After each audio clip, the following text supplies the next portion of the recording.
From our conversations on the show and hanging out with you over the years, I have a better understanding and maybe a changed perspective about indie wrestling. And I try and ask questions regarding maybe just some thoughts that I had or preconceived notions that I had before you and I were hanging out or before I spent kind of the time with you going to shows and things. But everyone who's not really in it, I think when they think indie wrestling, they just kind of assume garbage. They associate indie wrestling with backyard wrestling.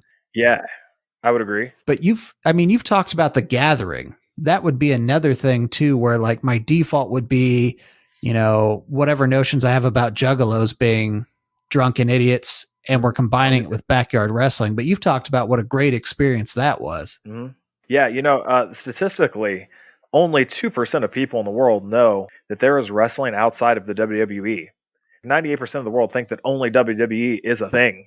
And then like the 2% of people, a few people have a general idea there is maybe good wrestling. But yeah, it's fair to assume that, especially the people that don't know anything else, are just going to assume if it's not WWE, it's garbage, right? You have some bad brand ambassadors too, I think. Oh, we do. Well, there's wrestlers who do dumb things, and then there's people who just say dumb things.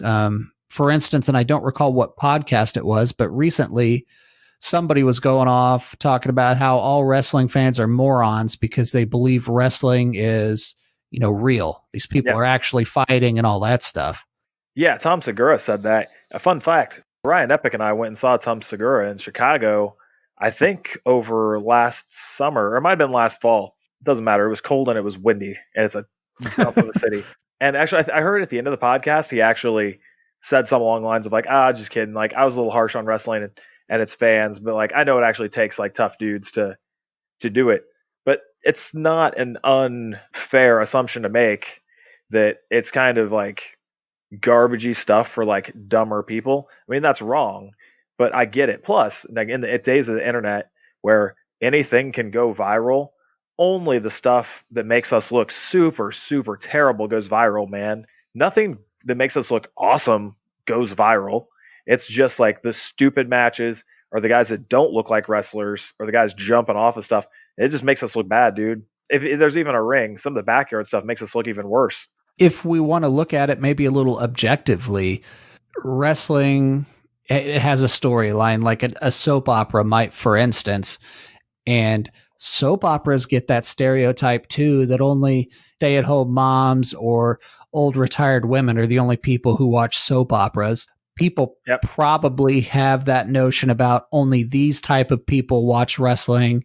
And if you're going to watch wrestling, the only wrestling you're watching is WWE. But The Gathering seems like a nice pairing, seems like a nice audience, but that would be the opportunity for there just to be some really stupid stuff, and juggalos might be into it. But do you get like legitimate opportunities at other concerts or something like that, or big national spots that maybe people who are into related music or a related hobby, like a Gen Con or like I said, another band, like opportunities to bring in people who might not otherwise see wrestling, and it might actually be a good fit?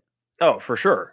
So obviously I've told some stories on this podcast of the crazy places I've been because of wrestling and how it worked out really well. Like doing a private show for a biker club, like that worked out really well. Or like Afro Man's kid's birthday party, that worked out really well. And actually, your analogy is spot on, because pro wrestling is a soap opera. We're just fighting, like pro wrestling is the male version of a soap opera, and people think it appeals to the same type of human beings. I don't want to say lowest common denominator for soap operas and pro wrestling, but that's kind of what the assumption is, Right. If you're going to make a stereotype or assume, that would probably be it. Yeah. And then there's places where you'd think like, oh, well, the Gathering's full of all these trashy people. Of course, it's going to be trashy wrestling.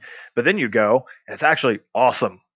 Everything at the Gathering is awesome, and everyone's just having a good time, and it's the best, So it's like, oh, well, you wouldn't have thought the Gathering was going to be good, but well, what do you know? Like, it really was. And sometimes I'll show up for wrestling shows and think like this is going to be garbage, and it's great. And then sometimes I'll think it's going to be great, and it'll be garbage. I wonder if it's one of those things. The Gathering is great because it's not corporate. It's people who are passionate about it. But I could see maybe if you just went hardcore corporate, you're trying to cut corners, you're just trying to fill seats or sell tickets or whatever the case may be. Maybe that's when stuff starts to suck because you're not the WWE. So how do you compete with that? Good point, man. So I've done some convention shows that were just atrocious. And because they tried to run it like as a stereotypical big business, or they just assumed that this would work or that would work, and they had no real idea how wrestling works, because wrestling is a unique business of its own. So I've done some of those really corporate things like Indie PopCon, where it just went horribly and terribly, and now they don't want to do any wrestling anymore. Things like that. Now, to go hand in hand with the Gathering, which turned out to be awesome, there was another show I did once that I totally thought was going to be the best, and I totally showed up and it was the worst. And that was when I did the Vans Warped Tour, Pete. Are you aware? Oh yeah, the Warped Tour is a pretty big deal. Don't they just like load that up with a bunch of like headliners? Well, not a bunch, but a handful of headliners, then a bunch of like indie bands, and everyone kind of gets their shot.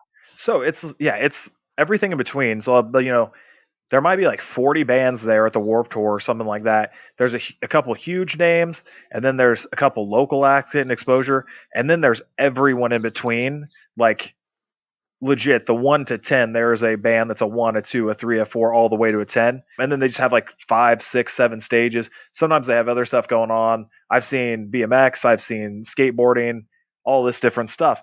So like the Warped Tour is great. I went to a handful of them. I love festival shows. The first real concert I went to was Ozfest when I was 13. My grandma took me.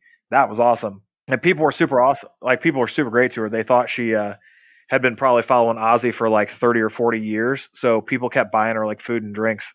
That's sweet. Oh yeah, it was awesome. And she had a great time. And she even like turned to me during Marilyn Manson and said, "Oh, this guy's really entertaining." Even though he was doing like all this anti-religious stuff and trying to like really offend people, she appreciated it for the cinematography and showmanship. He's quite the theatrical individual, Jacob. This is interesting. Exactly. He's passionate and doing something he really cares about. And probably why she supports me now, because I'm a raving psychopath that does all this real crazy stuff and weird get up too, Like we're pretty much the same thing. I'm Marilyn Manson, Pete. Yeah, shoot. Except with a bank account with fewer zeros. Yeah, exactly. Yeah. But you would think that'd be a good pairing, though, right? If we're looking at Warped Tour, we've got Vans on board, and they do, skateboarding and that kind of thing. X Games.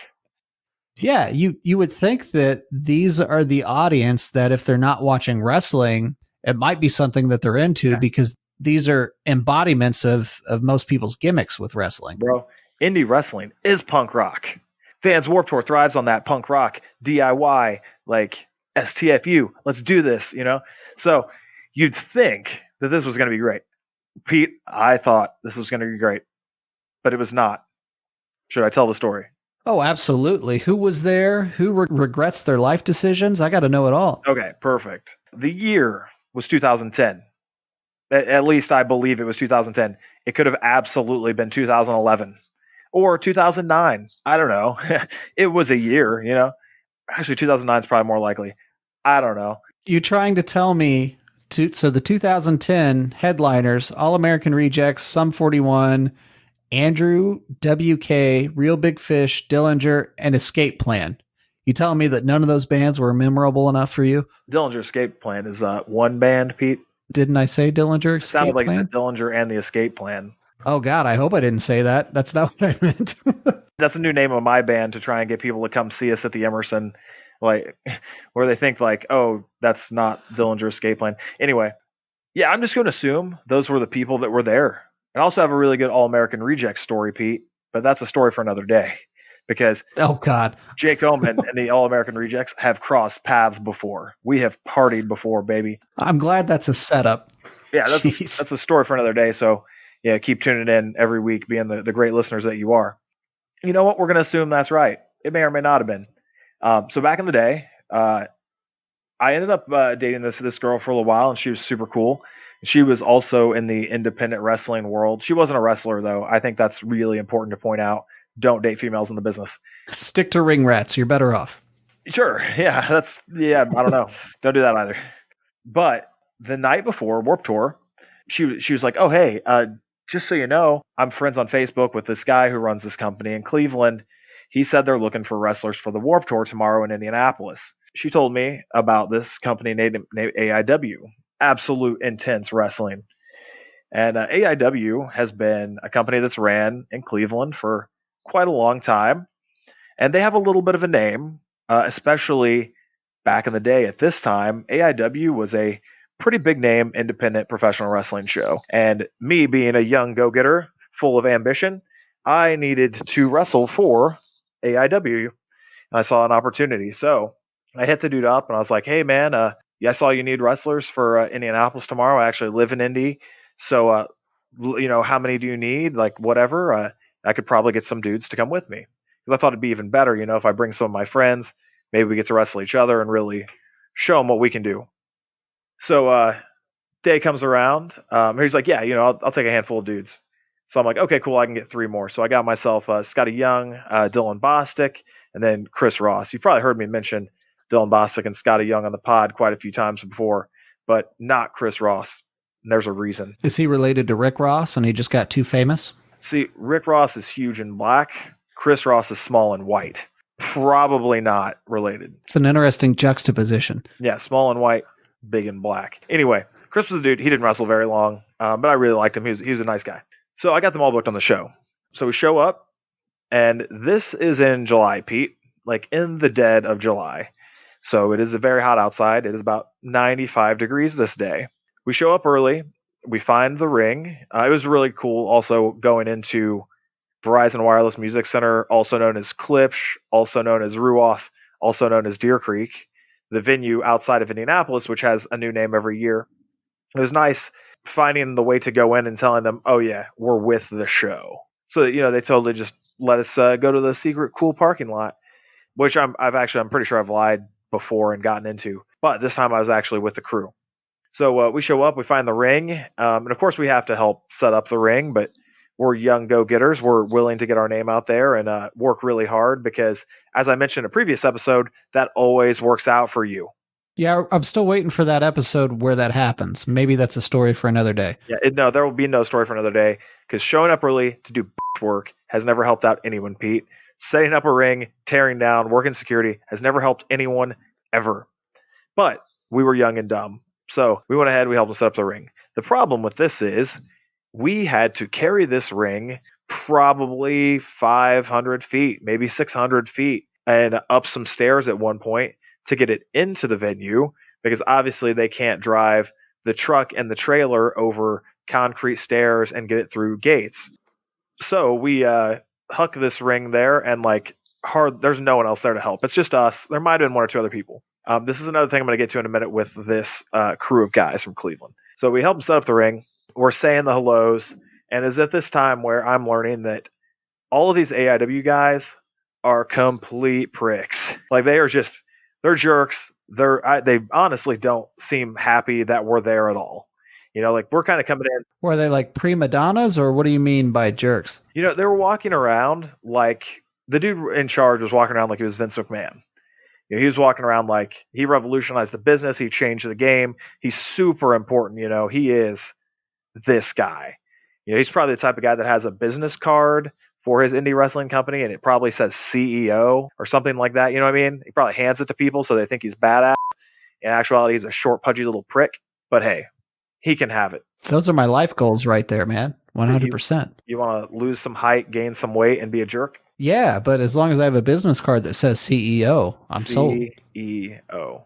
I'll get you White River Wrestling cards made that say COO or CEO. Like one of those, one of the big ones. But I still have to be like the super vice president in charge of operations. Founder/president/owner. See how many slashes you can get? Yep, exactly. And because I love it on a business card when people have contrived titles. There's a company I'm affiliated with right now that does all that. Anyway, this dude's just a jerk, and really the whole crew are. It was kind of at this moment where I realized, man, all these Cleveland wrestlers are big fat jerks. We came in to do them a solid, really, because they only had a handful of guys that were making the trip. Probably the reason is because the pay wasn't very good. I'm sure that the CEO pocketed a good amount and just was trying to pay the boys nothing because it doesn't really matter if the wrestling is good or bad, Warped Tour won't know.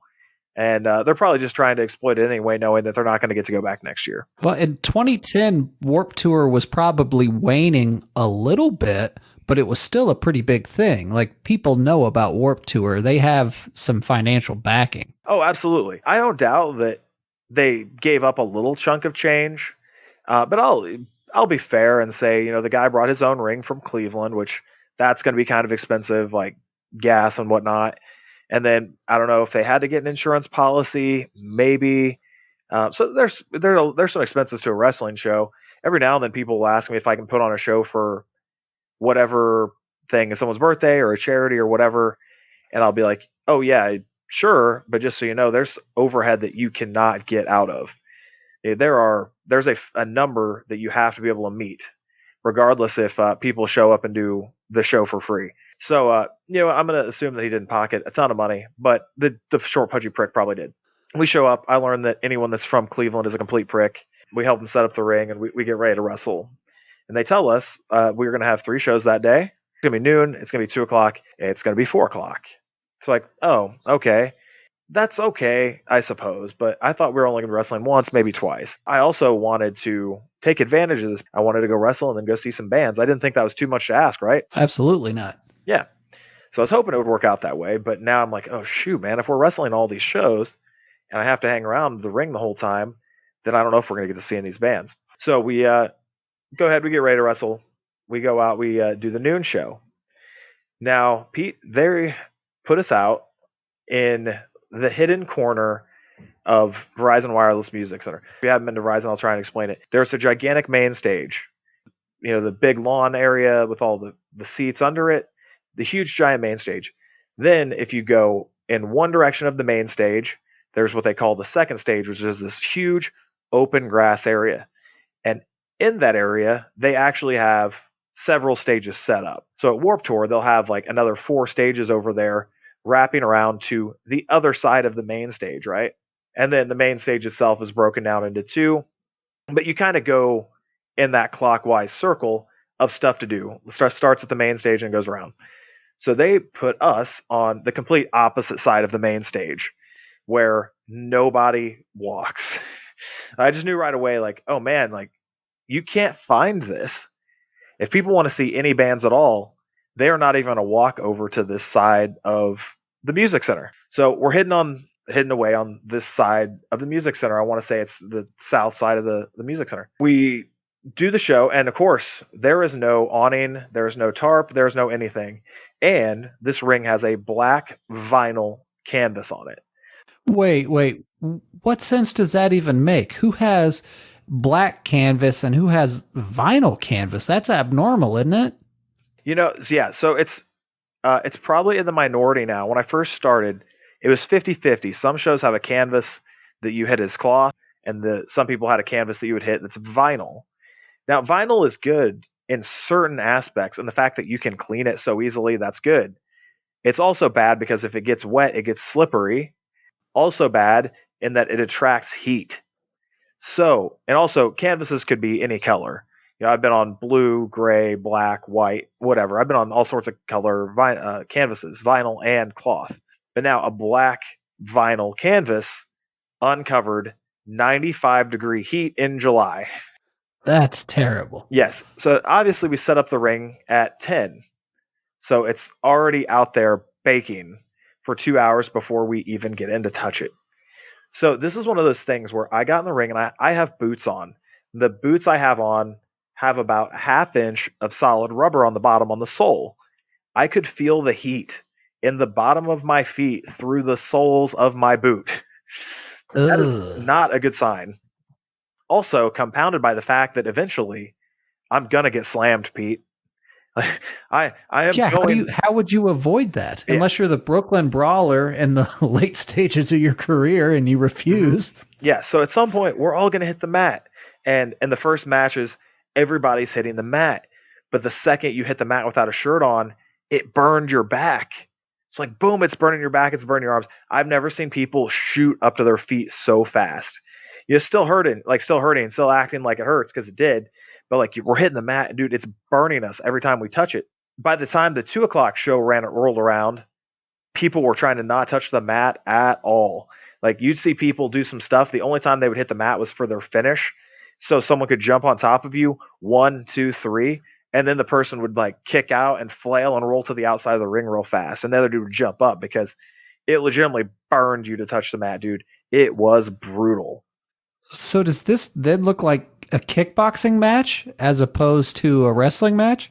Well, none of these dudes are legitimate fighters or tough guys. So it actually just turned into dudes trying to do like 1920s style wrestling where they're all standing up and like doing headlocks and hitting the ropes and trying to do these like funny spots and make people laugh. Plus, it did turn into more of kind of a comedy oriented show as we went on because we only had 20 or 30 people max watching every match because people would come up and stop for a few minutes, watch, and then leave. And they would like go to the bathroom or go to the other. There was a merchandise, a restroom, and a concession stand like around right next to us. So, but it was like the hidden one that wasn't getting a lot of action. But people come up for a few minutes, do their thing, and then watch us for a second. And one thing that was cool was there's a guy I went to elementary school with and middle school with. He ended up moving away in high school to our rival high school, Tipton High School, and he became one of like the cool kids. He was one of the first dudes to get covered in tattoos, and he was always in a band, and he was like that dude that everyone wanted to be. In fact, one of our good friends, Aaron, his cousin, was like in love with the dude.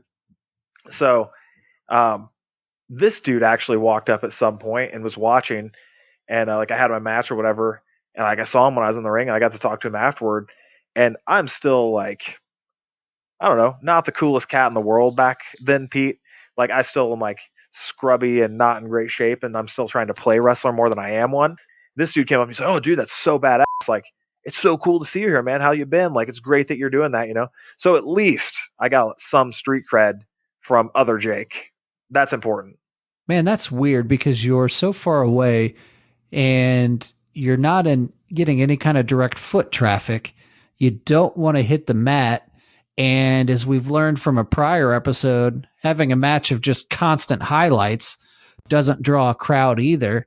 Like, I don't know how you're supposed to be successful in that setting. Like, there's nothing you can do that people are going to want to watch. Yeah, it was absolutely a no-win situation. There's nothing we could have done to make this good. The only thing that would have made it bearable is if they had taken the ring and put it in between all of the second stages. Whereas there's a perimeter or like a circle of all these stages. If they put it dead in the center, that would have been great because then if there was a time where people were at a stage and there wasn't a band playing, the people might turn around and look at us and get into it. That's the only way you could have saved this. I actually did a year ago, I did a fitness convention in Quebec City, and it was kind of the same thing where on the first day, no one really paid attention to us because we were at the very end of the day. And then on the second day, like we told them, like, hey, you need to put us in the middle of the day. So everybody who's going to all the other stuff will see us and kind of just turn around and stay there while they're waiting for other things or moving to their next destination. Like that's the only way we're going to have people get entertained. It didn't end up going super well anyway, but that's neither here nor there. That was still a cool experience. I had a lot of fun with it, but so we're set up to fail. And that's happened a lot of times in the business, man. There have been so many shows where we show up and we're just like, man, this is destined to be bad. But you go out there and you do your thing as best you can. It did bother me at the time though that my buddies I brought didn't take it nearly as seriously as I did because I was like really trying to get over and like they kept walking away and doing other stuff. And I'm like, guys, don't you all want to get booked? Like, don't you all have it in you? So that did frustrate me at the time because I was also trying to essentially babysit, but it didn't end up mattering anyway. So we ended up having these matches. The second match I had, the 2 o'clock match, I can't even remember the guy's name now. I want to call him the General or the Colonel or something like that. We actually did have a pretty good, entertaining match, and the dude wasn't super athletic, so I made him do a lot of stuff that he wouldn't have normally did. And that was good. I really thought that was going to get me over too because he was one of their main people, but it totally didn't because having a good match never gets you over. The only thing that gets you over is kissing ass. Well, that or playing football. I know, man. I'm so stupid. I feel like texting myself every day, you should have played football. Hey, man, we were technically on the football team together. All right, let's not forget that. Yeah, for anyone listening, Pete and I both joined the Hamilton Heights football team for several months in the off season. We trained with them, and then we realized they're a bunch of big jerks, and we didn't exactly feel like playing. Something like that. Yeah, but we did post some numbers for the weight meet before the season, so no big deal. We did. Helping out where we could. Yeah, you killed it, man. You made our team look much more jacked than they really were. Well, we did it in reverse. Well, except I'm not so much scrawny. I'm more pudgy than scrawny. But I hit my peak toward the end of high school and very early college. I think we've talked about this. You've chosen a better time to hit your physical peak. We had just different times. You hit your physical peak there, but that's when you ended up finding your wife and all that stuff. So it worked out, yeah. Yeah, that's true. That's very fair. Yeah, see, I was a single man for many, many years, Pete. So I needed to be at the top of my game. I was a playboy. I don't know if people who listen to this podcast have understood that or like read into that. But Pete, I spent many years as a playboy, so I needed to look good. It's true. And Warped Tour didn't seal the deal like you thought it would, so you had to maintain. Dude. Warped Tour was supposed to get me laid, bro, and it didn't. You know what I mean? The same reason that I was going to say 80%, but then I was going to say 90%, and then I was going to say 95%. The same reason that 100% of those musicians are on stage at that Warped Tour is trying to get laid. Let's not act like they care about the music, Pete. You know what I mean? So, I'm right there with you. And also, I think the other lesson to be learned is Ohio will always screw you over. Very few good things have ever come out of that state. I know, man, and they say it's for lovers. Anyway, so actually, this the reason that I hated one of the reasons I hated Cleveland was so long was because I always associated it with this company. And that was the reason I really hated Cleveland and all the wrestlers from Cleveland. I didn't grow to like Cleveland and some of the Cleveland guys until much later when I worked for Old Wrestling. And I became buddies with a dude named Marion Fontaine. And Marion Fontaine is one of the coolest humans I have ever met. And Old Wrestling is one of the most fun shows I have ever worked for. And they run at a historic bowling alley in Cleveland called Mahal's. And it's so fantastic and everything about it is so perfect. And that's a show that'll get you laid, Pete. You know what I mean? Does Marion also know Machine Gun Kelly and Drew Carey, the only other people I know of from Ohio? So recently, I've actually come around on Machine Gun Kelly, too. Is that a story for another day? I can get into that, too. Oh, your MGK thoughts? Yes, I hated him. I hated him for years, man. And then I heard that sick freestyle, or not freestyle. I heard that sick rap he put together against Eminem. I was like, oh, man, I got to respect it. I still think Eminem's comeback was better, but MGK's was straight fire. And then in the gym, there's a mix that gets played a lot. And this song came on one day, and I was like, holy hell, this song hits. It's perfect. It's called Till I Die. And I heard it like 3 or 4 different days, like over the course of 2 weeks. I finally Shazammed it. And then boom, Machine Gun Kelly, bro. I don't hate him anymore. He's fine. He's still like scrawny. And I think he talks a lot more trash than he should, but he's legit. That's his problem. He kind of looks and acts like a tool, but I heard he's mellowed out since good old Marshall Mathers put him in his place. Yeah, he better have because he got murked. Yes, he did. Yeah, Marshall bodied him, bro. So also MGK did when I went to WrestleMania in Miami, where I told the story about a few weeks ago. Machine Gun Kelly did do the entrance for John Cena. He came out, did a song, cut this great promo, talking about he's there for the underdog, which is him, and the underdog is John Cena. Now, John Cena at this WrestleMania, Pete, was battling The Rock, who's from Miami, where The Rock played college football in this stadium. So, needless to say, Machine Gun Kelly got booed out of that building, and then so did John Cena. But I was there live, 2 rows from the back in the ultimate nosebleed section for $20. My friend Nadine and I were. And dude, I got goosebumps when MGK was singing and then he cut this wicked promo. Like, the dude is money. He's money on the mic. I can't hate it. And therefore, you know what? I can respect Cleveland a little more because MGK's eye and Marion Fontaine and Old Wrestling are awesome. But AIW is why I hated Cleveland for a long time. FAIW. Well, but MGK, man, if you want a spot on the show, we'll get you a microphone. We'll work you in. You're welcome to be a guest on the show. He's down, bro. If he wants to make me custom music, I'll take it. So anyway, AIW Warp Tour. So we ended up doing the show at 12. Then we ended up doing the show at 2. And in between those, I was trying to bounce back and forth and see some of the bands I wanted to see. I saw like a few minutes of this band and a few minutes of that band. I only really remember seeing part of Amur because I was super into Amur at the time, which is this Chicago super like thrash hardcore type band. You know, one of those bands where you can barely hear what they're saying because you know. Yes.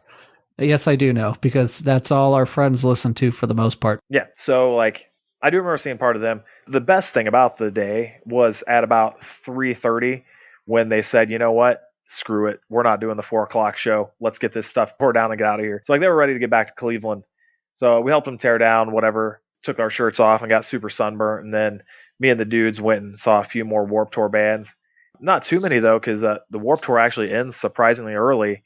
I mean, it must be because it appeals to 12 to 16-year-olds that have a curfew and people picking them up. It really ends early? I figured that go late into the night. Yeah, like the main event bands go on at 6 or 7, I think, you know? It's Really? Yeah, like the whole thing starts at like noon and the main event bands go on at 6 or 7. So in that noon to 7 window, you have 40 to 50 bands rotating on like 6 or 7 stages and just going at it, man, which I totally respect the grind and I totally respect the hustle. I really would love to see the financials, like the money that goes into and the money that comes out of Warp, just because of the sheer magnitude of the amount of people and performers. Yes. I think we should check their books, figure out why they failed, and then let's launch our own music tour that features wrestling. I think Warp Tour still goes, right? Oh, no, I think they're bankrupt, dog. Oh, are they? Let me Google this real quick. Warp Tour bankrupt. RIP Warp Tour. At least we still have the Vans. Well, Vans apparently knew when to pull out. Yep. Warp Tour was around for 24 years. They did their thing, but they closed up shop in 2018. All right. You know what? I respect the fact that they did it for 24 years because I'm sure they helped out so many musicians in some way, shape, or form. The Warp Tour had to have helped out a lot of musicians. Well, Mayhem Festival apparently is coming out. It's founded by the same dude who founded Warp Tour. Maybe this is a shot at redemption. Peep out Warp Tour. Is that it's not the Rockstar Festival? No, it's all Google. It just says Mayhem Festival's coming back. It's a traveling all-day fest co-created by Warp Tour founder Kevin Lyman.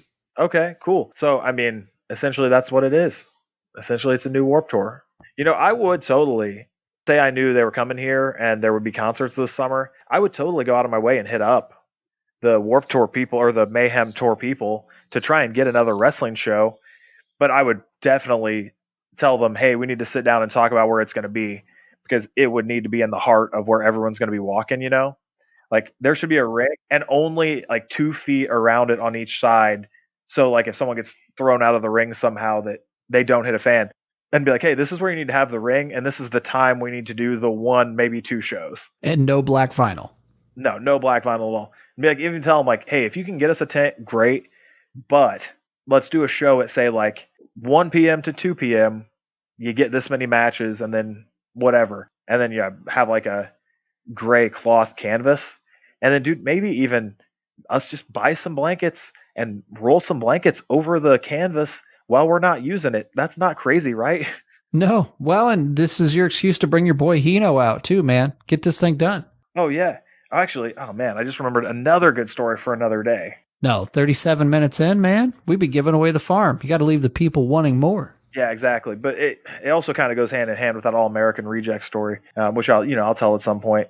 Just partying with college kids and stuff, like when I wasn't in college anymore, like a cool guy.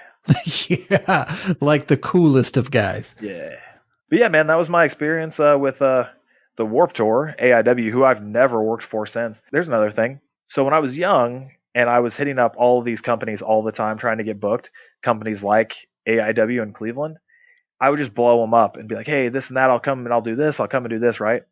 So they all blew me off back in the day. So I made myself a little pact about how, you know what, I'm never going to work for these companies unless they ask me. Like, I'm never going to go out of my way again to ask them for a favor or for an opportunity or anything. The only way I will ever be caught over my dead body working for these companies is if they get a hold of me. And that's one of them. And I've maintained it to this day. And I'm trying to think how many companies I've said that about. I said it probably about 4 or 5 companies where I'm like, yep, I'll never work for that company again because they're scumbags unless they go out of their way to ask me and they pay me well. And I want to say 2 out of the 4 or 5 actually later were like, oh, hey, we think you're really good now. We'd really like to bring you in. I'm like, oh, okay, cool. Well, I'll do it now. And then I go in and I just blow the roof off the place and then don't go back. We heard that you're now a safe wrestler, so we'll allow you in. Nah, man, I was always safe. I just wasn't I didn't look very good. That was mostly mocking your critiques of others. Yeah. Oh, it's true.